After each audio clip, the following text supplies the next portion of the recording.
Okay, cool.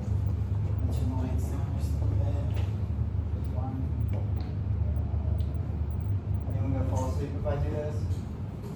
Kyle will. Kyle will. Sleepyhead. All right, everyone, welcome. Thank you for being here. As usual, I'm Ryan. I do computer club. I do lots of other stuff. I like AI. You'll hear about that in a little while. Today, I want to talk about agents, specifically how to kind of implement your own agents and do all that stuff from scratch. That's sort of my style. We're also going to talk about local LLMs. I've been geeking out about the new Quen 3.5s. You'll hear about some implementation notes when you work with local LLMs. And otherwise, we're also going to talk about OpenClaw because there's a ton of hype, and I have some interesting stories to tell about it. So we'll examine the architecture of it, how it uses automations and things and cron jobs so it can be kind of feel like it's long running and autonomous, even though it's just doing the same things that our basic agents are doing. And I'll keep this quick enough because it's such a pretty day and I want to go outside and play. So, to start with a little bit of history, this is like my little history of vibe coding, and if you haven't heard of vibe coding, the very first of it was AutoGPT. I think there was technically one that was a little bit earlier, and a lot of this comes from a website called Vibe Coding Museum, which is kind of, which I just found when I was trying to research for this. It's linked at the bottom of this presentation, which of course you can follow along with. But AutoGPT back in March of 2023 was kind of the first of like programming tools that you could kind of set it at a task and it would iterate and continue to do things. Later into 2023 and in 2024, Copilot Chat came out, so obviously that got built into your VS Code. Early Cursor, which if you remember the hype when Cursor first came out, it was like, oh, it's a VS Code fork, like, oh, why do they have a crazy evaluation? But they're still here. And then a bunch of AI native editors just started kind of coming into the mainstream. I don't remember exactly which ones came this early, but you know, this is the beginning of it. By March 2024, you guys might remember Devin AI. Anyone remember that? It was kind of viral on Twitter. Everyone was like, oh, Devin, I work to be a software engineer, now Devin's gonna take my job. If you followed along with Devin, I don't really know if they're doing anything interesting anymore, but it hasn't taken our job yet, so that's cool. Then 2024 and 2025, obviously models are getting better. MCP, which we're going to talk about, and just the agentic sort of mindset is all becoming standard. February 2025, this is a big day for vibe coding. Karpathy, if you're familiar with the guy, you should. If you're into AI, you should be. He's kind of like Daddy AI, who was formerly Tesla, then he was OpenAI, and now he's doing his own thing. He's really on the train on Twitter, and he's one of the foremost experts, so I can't fully say everything that he says is kind of nonsense. In fact, I can't say it's nonsense because he's one of the leading authorities here. But he came out with that like crazy ass tweet that was like, the new best programming language is English, or embracing exponential. It was something weird, but that was the origin of the term vibe coding. Then obviously, last year and this year, Claude Code's here. We have OpenAI Codex, Cursor 2.0, and now in the past couple months, we've had OpenClaw and Claude Cowork have kind of come along and filled a similar niche of agents that aren't necessarily for coding. They can certainly code, but they're natively connected to all kinds of other things like emails, SMS, Canvas. I didn't tell you that, but you can do that. And now, obviously, this month, Anthropic came out with a study, and they said that about 50% of all like AI activity, like the usage, is going towards coding at this point. So it's an interesting thing. I'm not going to say that vibe coding is going to take all your jobs. We'll get to that later. But I think it is certainly something interesting to look at, and you can't deny that there are certain pretty crazy things going on that can boost your productivity if you really know what you're doing. So anyway, sorry. My villain origin story, I became a vibe coder. I actually ended up, this is a picture of ClawCon NYC where they were serving lobster tails. Don't ask how I got in there, it was pretty cool though. And I got featured in an NBC News article where I said, I used to be pretty AI adverse, but now I'm on the train, and so now, since I said it on the record, I have to be a vibe coder. I'm really sorry, guys. But in all seriousness, this is a cool event. I met a lot of people building interesting stuff with OpenClaw or with Claude. And I think it is totally undeniable at this point that AI is doing a lot of really important work, and it's doing good work. Obviously, you got to keep it on the reins, and you have to know what you're talking about. But the future is probably driven by us people with really good taste and a lot of confidence and the ability to use AI tools to push software and code far faster than you could ever type yourself. So that's my statement on that. We'll save more for later. So obviously, this all comes from LLMs, which at their core are chatbots. How do we make them useful though? Interesting question. One of the big ways that we're doing it so far, and kind of the standard for agents, is we just give the LLMs tools, and all that is telling them a definition and saying, respond in JSON, this format. And unfortunately, this is really blurry, but you could actually practice this with chatbots, and when you actually say to ChatGPT, write a file, it will write a file, but under the hood, what it's really doing is it's just returning a piece of JSON that looks like this. It's specifying a tool, the arguments, whatnot. And so you're literally just telling a chatbot, pretend that you are a chatbot that responds to me in JSON. Your first parameter is always the tool you want to use. The second parameter is always the arguments to that tool. And so by leveraging this, we can kind of simulate it doing things, and it's not simulating at this point. We're actually saying, write hello world to a file, and it's going to return this, which will then in turn write to a file. And so, yes, we parse chat messages. This is actually a little bit tricky. This is an example of one of the common issues. You can talk to Armin. Him and I have been working on this with local models, which are just really small and kind of dumb, to be honest. But you ask them to do things, you tell them how the tools work, and it's so difficult to get them not to say, sure, I'll call the calendar tool. No, we don't want them to do that. You want them to just spit out the tools.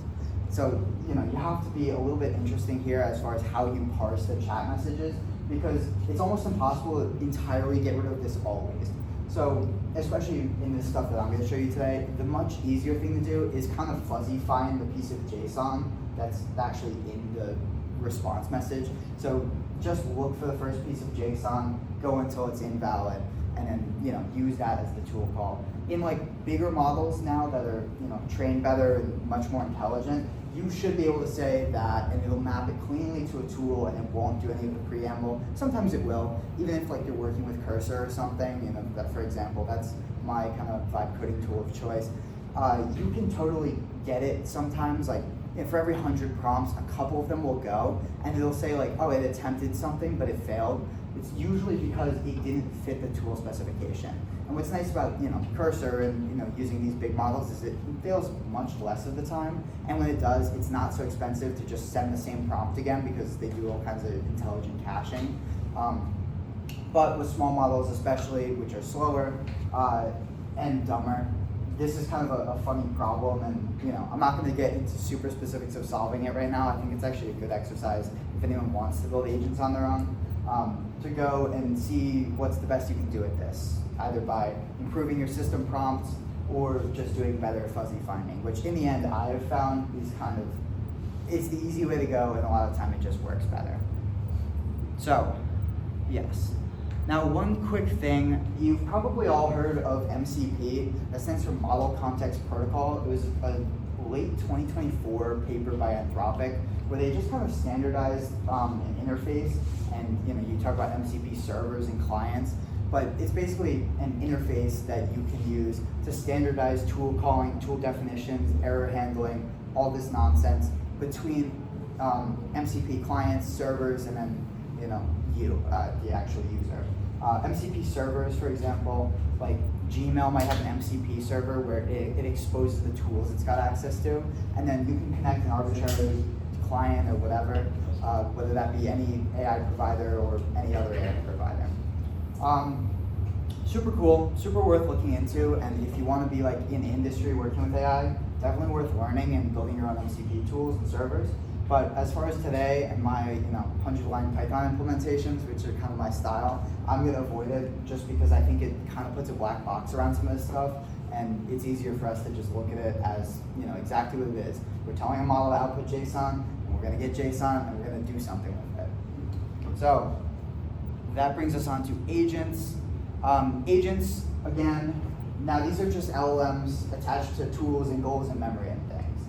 An LLM on its own is not an agent. You could make the argument that like talking to ChatGPT in your browser, that is an agent, because technically it's like, it is holding onto a memory of the conversation through just cleverly appending your responses onto the conversation and sending the whole thing back every time. And I'm actually not even sure if that's the way they do it nowadays. They're getting smarter all the time. The people behind OpenAI as well as the AI. But that's really all agents are. It's just a language model, a chatbot, and we introduce some state to it via goals, memory, and then we obviously tell it about tools it has access to. And none of those things are necessarily requisite, but for example, you don't need tools to call it an agent. You don't need memory exactly to call it an agent. But this is kind of where we fit. And you can see now that's pretty nice with MCP, because all you do is you attach some MCP client, so OpenAI API, to your MCP server, which is a list of tools, including ones for something like memory or long-term storage or file access. And then you have an agent that now can do real tasks and interact in some kind of cute way. You also hear about the React loop, which stands for reason act. Reasoning obviously goes down to the LLM. The LLM should handle some inputs, say, okay, the next thing to do with the tools available is use this tool. Now, that's kind of stripping it down just a little bit. Acting then is calling the tool, and then you'll have to append the response back to the initial prompt so that you can continue to iterate over time. And this is kind of a more broken down as thinking, and then acting, and then observing. And that's sort of the flow we're going to follow here as far as building these agents. And it works cleanly enough as is. So let's see. Now, yes, like I said, this is a loop. We're going to basically build a context. A context is just whatever text we fire off to the model that we expect it to respond to. Then we're going to send it to the language model. Parse the response is where we're either looking for JSON or not JSON. If it's not JSON, it's probably just that the thing wants to chat with us, and all we have to do is output that to the user. If it is JSON, it's probably a tool call. So let's examine the first argument. Say it's asking for the memory tool. Say it's asking for the write a file tool.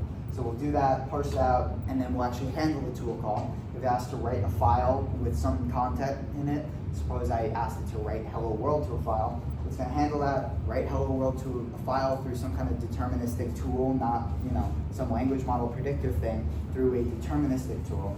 And then after that, it'll either return an error or return a success. We give that right back to the model and let it continue on as it was. Basically, we're just going to treat the LLM as like a function, and we just update its input every time one of the tools outputs. This way, we don't let the LLM do like real work. We just let it make decisions at the end of the day. Because at the end, like LLMs are a predictive thing. What you have to imagine is this machine is looking for the most accurate next token given some context. So if I ask for the calendar tool, in my perfect world, the next most predictive, or the next most likely token should be calling its calendar tool, and through the proper JSON schema and everything. So we'll get into some of the agents I actually wrote. I tried right from the start to write like a tool calling one. It didn't go that well because I didn't know anything. We had a lot of issues. Hallucinations are huge, and this is back to the local models. The reason I'm using local models, for the record, is because they're totally free. I can run reasonable local models on my laptop even.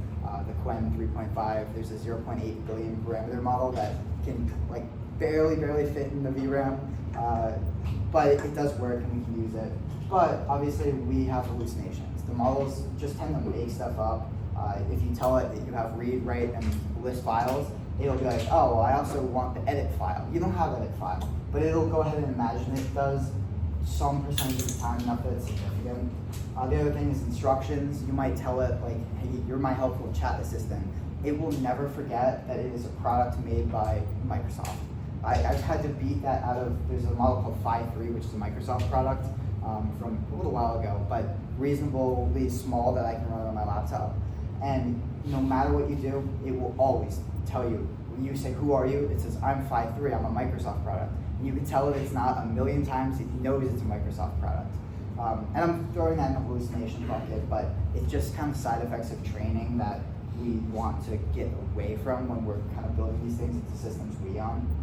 Then the other thing, it'll just hallucinate context. If you tell it like write to the file, it'll be like, of course, based on what we've already talked about, where we had this whole conversation about dinosaurs, and it's like, no, we never had a conversation about dinosaurs.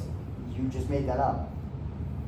This is a huge nightmare, and bigger models would solve this. Clearer system prompts solve this, but it is a big issue and something you have to kind of practice at to get it better. Next thing is context explosion. Context is obviously everything we're sending to the model. I will present the graph a little later on, but there's a concept called context rot, where the more tokens you send off to the model, the harder time it has recalling some of the things that you've said to it, and generally just the performance and speed drop.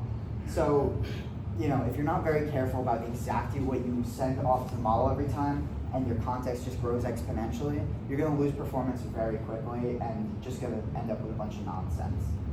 Then tool ambiguity. This is just another one where it's like prompt better. When you expose in your context and your system prompt, you say, here's a list of all the tools you use, here's how you use them, here's an example. If you're not very, very clear there, and even if you are very clear, we still hallucinate, it will, again, make up tools, it will use tools wrong. I had a constant spiral where it would try to call the read file tool with the wrong path, and it would go. And the tool, of course, should respond to it and say, you're calling the wrong path, try this. And it did, but the model just kept like prepending more of the path onto itself, and it spirals very quickly. And then all of this really stems back to the models are kind of dumb. Small models and large models are just not, when you put them into really loose systems, they take liberties. I tried this with OpenAI API for a little while, and I spent a couple bucks on it. It wasn't a big deal, but all of these things, if you don't keep them on really tight leashes, then you run into all these problems, and you have to kind of know what you're doing. You have to play with it, because you just have to, especially with these little models, if there is any room for it, they will break. So that brings us on to the bash guy. This is the config. I named him Bashy because that was really cute. But I figured one really easy solution to this was I would just give the model one tool. I'm going to say you can run bash commands. All right, I'm going to put it in a sandbox, obviously, because bash commands are inherently pretty unsafe. You could do anything. You can connect to the internet through bash. You can do all kinds of stuff. But I said, all right, all of these AIs are trained on the entire internet, which includes 50 years of Linux history. They know how to use bash, and they're quite good at it. If you have taken CS288, you probably thank Google. It means your AI can figure it out too.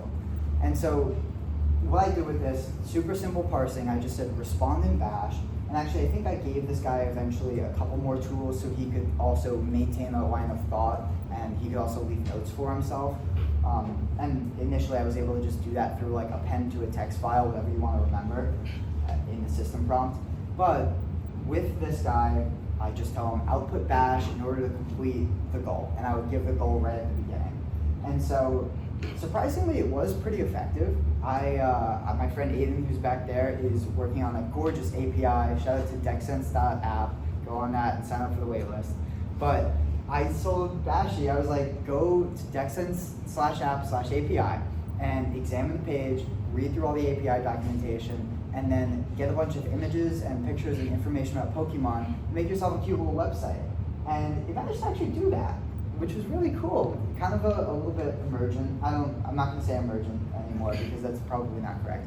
But super cool, and shows with just one tool, one powerful tool, albeit, you can do a lot of interesting things, and these models can kind of take on a sort of autonomy. Unfortunately, I can't find the DexSense little website it made.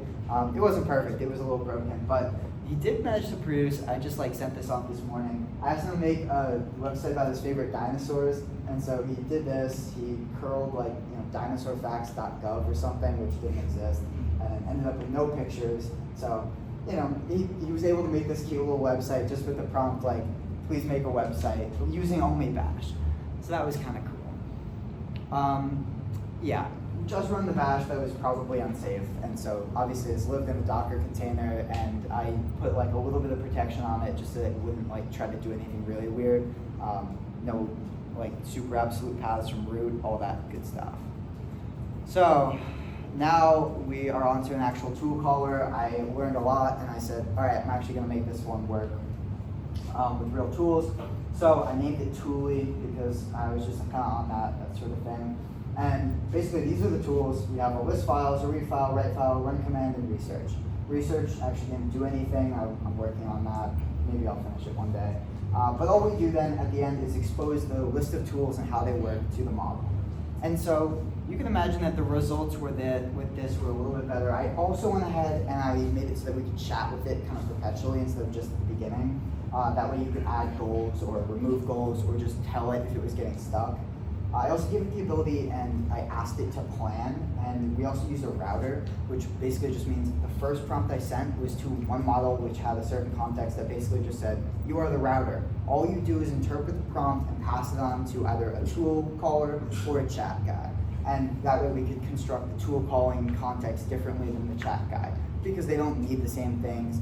It's not, and we just don't want to load one huge context, because we talk about the context rot thing and just the performance in general. So we would do that, and then we would also have a little bit of a planning step where the agent could take a goal, break it into a plan, and then continue to do one step of the plan at a time. And then obviously we also just have the real tools now. We're not just calling bash. We have, read file, write file, which return one predictable output for every input, or a clean, reasonable error that makes sense to the model and it can quickly fix. So you can imagine this is a little bit of an upgrade. Let's see, I had it do the same thing and make a dinosaur website, and it's kind of hard to see right now, but it tried really hard to make these SVGs of dinosaurs, and it was kind of funny because it did this in extra steps. So it was like, first thing to do is make SVGs of dinosaurs, which I just thought was really funny. I wouldn't have thought to do that. It's also got hover animations now. I did like a full CSS pass because it was able to break itself down. But that's pretty cool. I just thought that was kind of an interesting step up. Not like massively better for the amount more code. This is probably triple the code, and still only about 300 lines of Python. The first was maybe 100, and then a couple config files. But you can see we're noticeably getting better as we introduce real tools and the ability to plan and kind of break stuff down. And so I'm going to take a quick step away from stuff I've built then, and we're going to explain a little bit about OpenClaw. You've probably heard of it. It was Moltbot, or it was CloudBot, then it was Moltbot, then it was OpenClaw. Now it's just like people on Twitter every day are like, I have OpenClaw making me $10 million every minute, and I don't do anything, and I sit in my couch all day. I don't know if I buy that, but it is really cool, and it was kind of this, it brought a ton of hype and a ton of actual innovation into the AI space, which I thought was awesome. And so basically, if you don't know, it's just an autonomous agent. It works on your computer, it has full system access, dangerous as that is.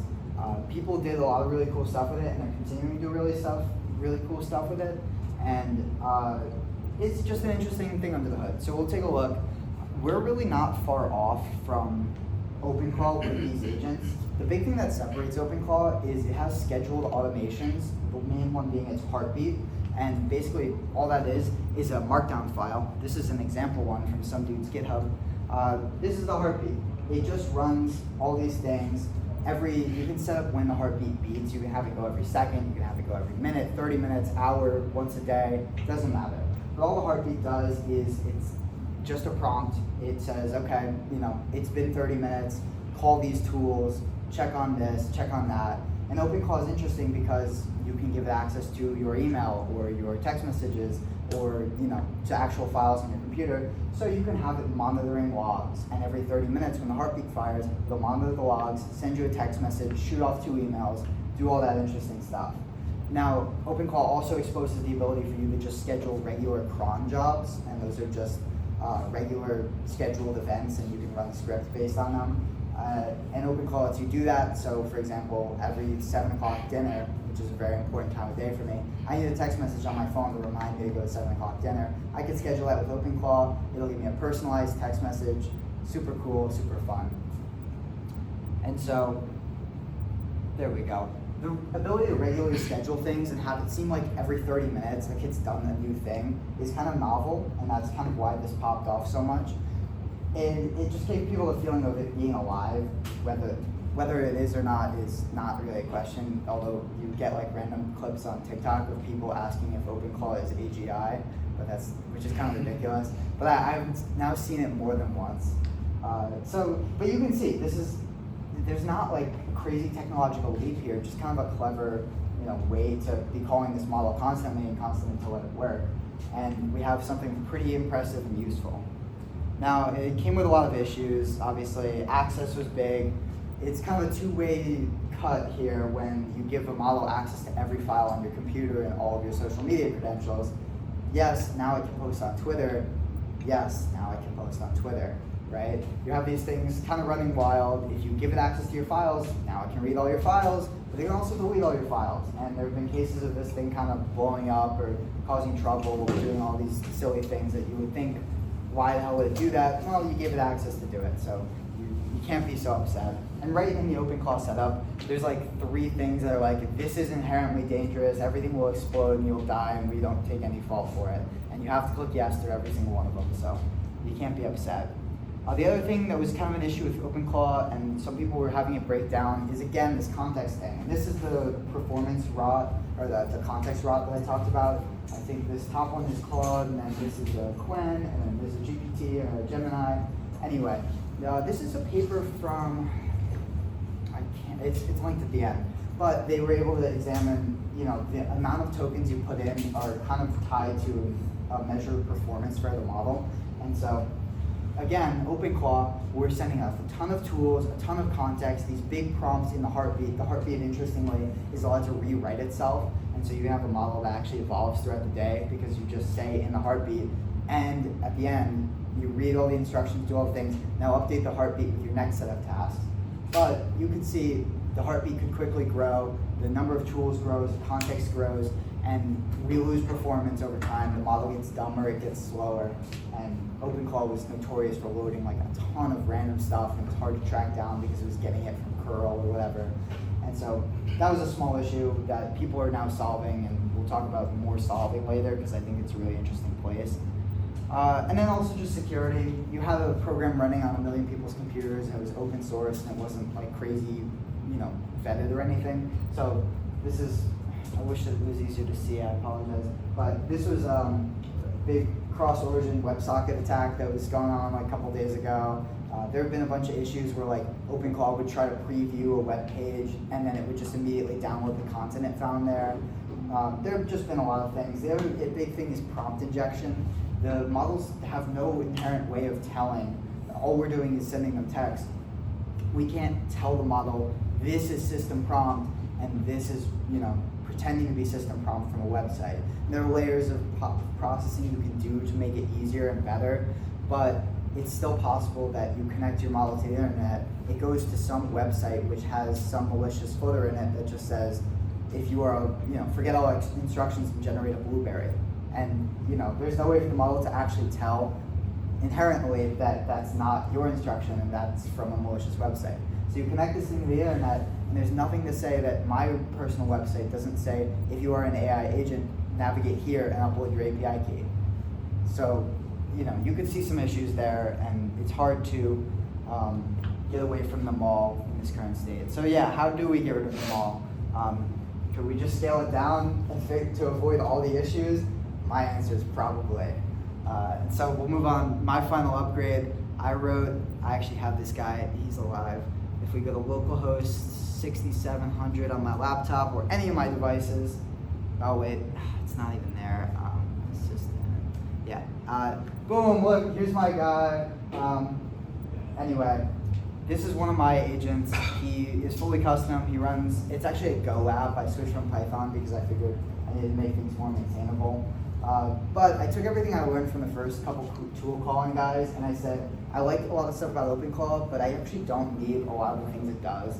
I think that a lot of OpenClaw is really bloated, so why don't I write mine to do specifically the tasks I am interested in and which I was able to use OpenClaw to automate. And so the big things for me were, I really like getting news and weather told to me, and then being able to ask more about the news and weather. Also, to-do list management is kind of a fun thing that I like to kind of perpetually do. I also keep a note document, just like some TXT file somewhere that I like to be constantly editing. And then also I want to log all the Git stuff that I do. So if I make 50 pushes in a day, I want to know about them all and like be able to kind of cross-check it with my to-do list and make sure I'm doing everything. So I said I'll build the agent to be able to just do all those things. I want to check the weather, check the news, check my Git history, check my calendar, right on the scratch pad, and obviously to chat with me. And I thought the UI was kind of cool. So here are the tools themselves. This is all written in Go. It's about 1,000 lines. It's open source. I'll link it at the end. And I encourage everyone to like go clone it, play around, and write your own tools. But I built just kind of this really small subset is what's public right now. There's a couple other things I'm working on kind of on the side, which I'm yet to push. But what was kind of essential is you need to be able to like store and search for long-term memory. And this is a big issue that people are solving all the time is how to deal with long-term memory, what should go there, what shouldn't, how do we compact it when it's time. I kept it pretty simple. We can add, update, delete, list, and search. This is kind of enough for now that I can be just talking to the model and say, hey, please commit to memory that in the future, our password is this, or in the future, use this for, how we set up Docker, blah, blah, blah. And then at any point, there's, system prompt tells it, if you're iterating on a problem for too long, consult the long-term memory, list the memories, see if there's anything about this, how we've solved it before, and then, implement that solution if it's there. The other thing now is calendar. I like the calendar stuff. We can propose changes to the calendar. We can list all the events. It's kind of cute. It like pops up a UI for me to like approve or deny all the events and edit them because, still local models, it tends to make some mistakes, but on average it's decent.